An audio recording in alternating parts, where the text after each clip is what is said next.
Hello friends, welcome to my channel. So friends, आज हम blouse के मेजरमेंट को लेकर बात करेंगे। मेजरमेंट के लिए जितना मैंने ये नोटबुक में लिख रखा है, इतना मेजरमेंट काफ़ी है। इतना माप अगर आप समझ गए तो बहुत ही परफेक्ट ब्लाउज बना लेंगे। उसके लिए हम लंबाई, सीना, कमर, शोल्डर, आर्म होल, आगे का गला, पीछे का गला और आस्तीन, इतना ही बस शुरुआत में हमें समझना ज़रूरी है।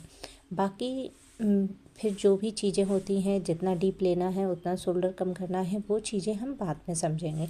अगर ये सारी चीज़ों को शुरुआत में ही समझने लग गए तो हम अच्छे से नहीं समझ पाएंगे, सब कुछ कंफ्यूज हो जाएगा। तो चलते हैं, इतना ही मेजरमेंट से आप परफेक्ट ब्लाउज बना के तैयार कर सकते हैं। तो उसके लिए हम ब्लाउज में नाप करके यहाँ लिखेंगे। और जैसे कि मैंने ये लंबाई लिखी है, सीना लिखा है, ये सब लिखा है, ये मेरा प्रॉपर मेजरमेंट है। अब इसमें कितना बढ़ाना है, कैसे बढ़ाना है, वो जब हम मार्किंग करेंगे ब्लाउज पर तब अच्छे से समझा पाएंगे। तो अभी मैं इतना मेजरमेंट आपको बताती हूँ। तो जैसे हमने ये ब्लाउज़ लिया है और इस ब्लाउज को हम नाप करके आपको दिखाएंगे। ब्लाउज को सबसे पहले हम उल्टा कर लेंगे।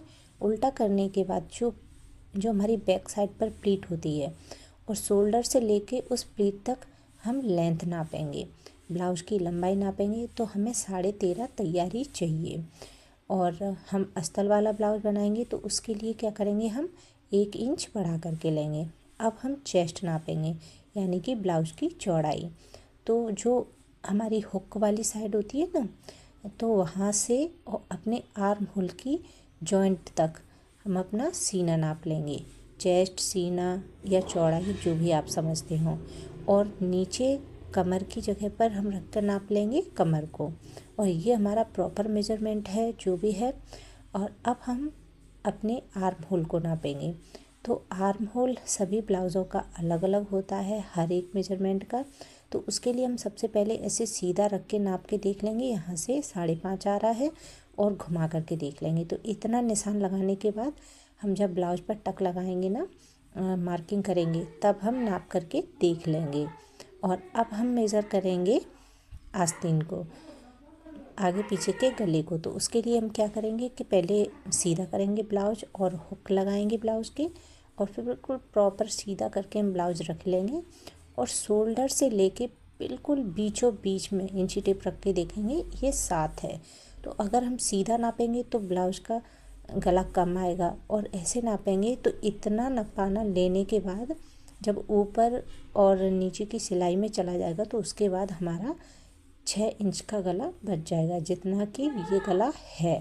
और ऐसे ही हम पीछे का गला भी नाप लेंगे। एकदम इस मेजरमेंट से प्रॉपर वही आता है जो हमारे ब्लाउज का मेजरमेंट होगा।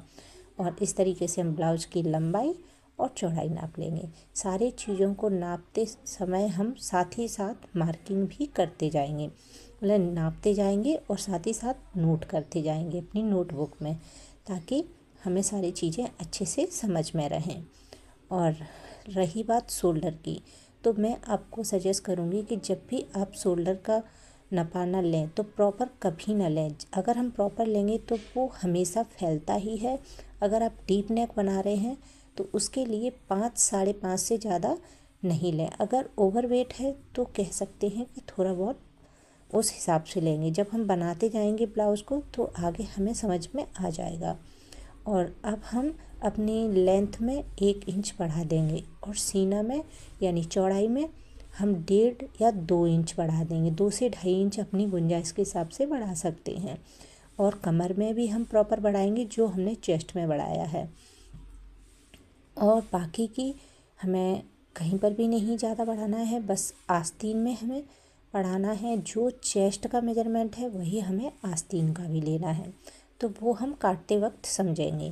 बाकी सारा का सारा मेजरमेंट हमारा उतना ही प्रॉपर लिखा रहेगा। तो अगर आपको मेजरमेंट ये अच्छे से समझ में आया हो तो मुझे कमेंट करके बताइएगा, और नहीं आया हो तब भी बताइएगा।